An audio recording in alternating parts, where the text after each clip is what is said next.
நம்பிராஜன் அவர்களை பேசுமாறு பணிவன்போடு அழைக்கின்றேன். இந்த இனிய காலை பொழுதில் எல்லோருக்கும் பொதுவான இறைவனுக்கு என்னுடைய வணக்கமும், இங்கே வந்திருக்கக்கூடிய அன்பு நெஞ்சங்கள் அனைவரையும், வந்து வாழ்த்து வந்திருக்கக்கூடிய அனைவருக்கும் வருக வருக என்று நான் வரவேற்று, குறிப்பாக நான் இவ்வளவு காலங்களில் நானும் கதை டிஸ்கஷன்ல எல்லா லைன்லையும் ராதாரவி மூலமா தான் நான் வந்து ராஜகிரனை நான் போய் சந்திக்க வேண்டியதா இருந்தது. 10 ஆண்டுகள் அவர் கூட நான் டிஸ்கஷன்ல இருந்தேன். பல கதைகள், என்னுடைய கதைகள் எல்லா பேருக்கும் போயிருக்கு, அதை நான் சொல்ல விரும்பல. நான் இந்த நிலையில் இப்போது நான் கூப்பிடும் போது ரவிக்குமார், தேனப்பன், ராதாரவி இவர்கள்லாம் வருகிறார்கள் என்றால் என்னாலேயே நம்ப முடியல. அப்படி ஒரு உணர்வு.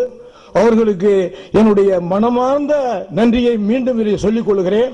அது போக இப்போது சொல்லுகிறேன், முதலில் கோட்டா சீனிவாசனோட ஒரு படம் வில்லனா, அவர் வில்லன் கிடையாது, நான் தான் வில்லனா பண்ண போனேன். அப்ப சுகுமார் வந்து அங்க பைனான்ஸ் பண்ண வந்திருந்தார். அப்ப கதை எப்படி இருக்கணும்ன்ற விஷயத்துக்கு சும்மா உட்காந்து டிஸ்கஸ் பண்ண போகும்போது கதை பேசினேன். அப்பவே என்ன பண்ணாரு, நீங்க தான் டைரக்டர், நீங்க தான் இது பண்ண வேணாங்க, நான் கதை திரைக்கதை வசனத்தோடு இருக்கேன், ஏதாவது ஒரு நல்ல டைரக்டர் வேணா போடுங்க அப்படின்ற விஷயம் சொல்லி, இல்லைங்க நீங்க அந்த ஃபீல் இருக்கு, எல்லாமே இருக்கு, நீங்க தான் பண்ணணும்ன்ற விஷயத்த சொன்னார். நான் எதுக்காக இதை சொல்ல வரேன்னா, கதைக்களங்கள் வந்து நல்லா இருக்கணும்ன்றது, கதை நல்லா இருந்தால் யார் நடிச்சாலும் ஓடும், அதை பற்றி ஒன்றும் பிரச்சனையே கிடையாது. ஆனா இந்த படத்துல தம்பி சபேஷ் முரளிட்டு போய் நான் சாங் கேட்கும் போது 3 காலகட்டம் தம்பி, 68, 88, அப்புறம் அடுத்து வந்து 2013 சொன்னேன். அப்ப அவரு ஒரு 68க்கு ஒரு டியூன் போட்டார். அங்கனே நான் மெண்டல் ஆயிட்டேன்.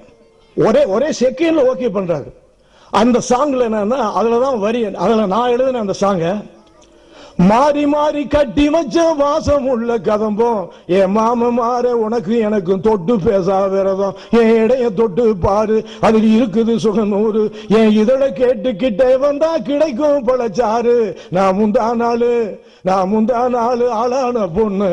இந்த சாங்கு அப்பவே இது பண்ண. அது மாதிரி இரவு சூரியன், அது மாதிரி நம்ம கவிஞர் முத்துலிங்க ஒரு 3 சாங் இறைவனை தொழும் போது ஐ பீச்சில் தான் பாடி இறைவனை மேல இருக்காருன்னா சொல்ற. அது மாதிரி காதலும் தெய்வீகமானது. அந்த மாதிரி ஒரு சாங், ஒரு லவ் சாங் போட்டிருந்தாரு. ஐயோ நான் என்ன சொல்றது, அந்த மாதிரி இருந்தது.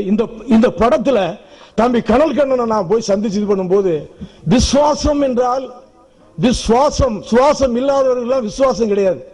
கனல் கண்ணன் சொன்ன என்ன நான் பண்ணித்தரேனே, அப்படி வந்து திண்டுக்கல்ல வந்து ஷூட்டிங் ஆரம்பிச்சு, எனக்கு அரிய நான் ரொம்ப நேசிச்சது என்னன்னா, ஓவரான மஞ்சக்காமல அந்த ஃபைட்ல அந்த தம்பி பண்ண விதத்தை பார்க்கும்போது நிச்சயமா இவர் பெரிய லைஃப் ஆக்ஷன் ஹீரோ வந்து தீர்வாரு, யாரும் மாற்றமே கிடையாது, அது கொஞ்சம் கூட இதே கிடையாது. அது மாதிரி ஒவ்வொரு தம்பி ராமையா எல்லாமே இங்க நடித்த கலைஞர்கள் அனைவருமே நான் கேட்ட உடனே எல்லா பேரும் வந்தாங்கன்னா, அதுதான் நான் அவங்க மேல நான் வச்சிருக்கிற மரியாதை. விஜய் சுகுமார் ஒரு 70 நெருக்கிட்டு இருக்கிறவனுக்கு எனக்கு டைரக்ஷனா கொடுக்கிறாருன்னா எப்படி நான் மறக்க முடியும்? என்னுடைய வயசு, என்னுடைய அனுபவம் நீ பண்ணுவியா, அதுக்காக எந்த காலத்தில் அவரு, ஆண்டனி, ராஜேந்திரன் இவங்கெல்லாம் நிச்சயமா மறக்க மாட்டேன். அது போக இப்ப எனக்கு ஒரு வாய்ப்பு என்னன்னா, இந்த படத்தின் மூலமாக ஓ கருப்பு பி கொந்தளிப்பு அப்படின்னு ஒரு மிகப்பெரிய படம். அந்த படம் இதுவரைக்கும் ஆக்ஷன்ல வந்து நான் வேணும்னு சொல்றேன், ஹெட் வெயிட்டாவே சொல்றேன், கதை காலத்துல அந்த ஆக்ஷன்ல இதுவரைக்கும் அந்த கரு மாதிரி இந்த 50 ஆண்டுகள்ல வரல. அதை நான் படத்தை ப்ரூவ் பண்ணி காமிச்சிட்டு நான் சொல்றேன், அந்த கம்பெனி கிடைச்சதுக்கு காரணம் விஜய் சுகுமார் தான். அது தீபாவளி கழிச்சு ஷூட்டிங் போறேன். நான் மீண்டும் உங்க அனைவருக்கும் என்னுடைய நன்றிதலை, யாருக்காவது விட்டு இருந்தேன்னா மன்னிச்சுக்கங்க. எல்லா பேரும் நல்லா இருக்கணும், வாழணும். அங்க வந்தவங்க அனைவரையும் என்னுடைய பாதம் விட்டு வணங்குகிறேன்.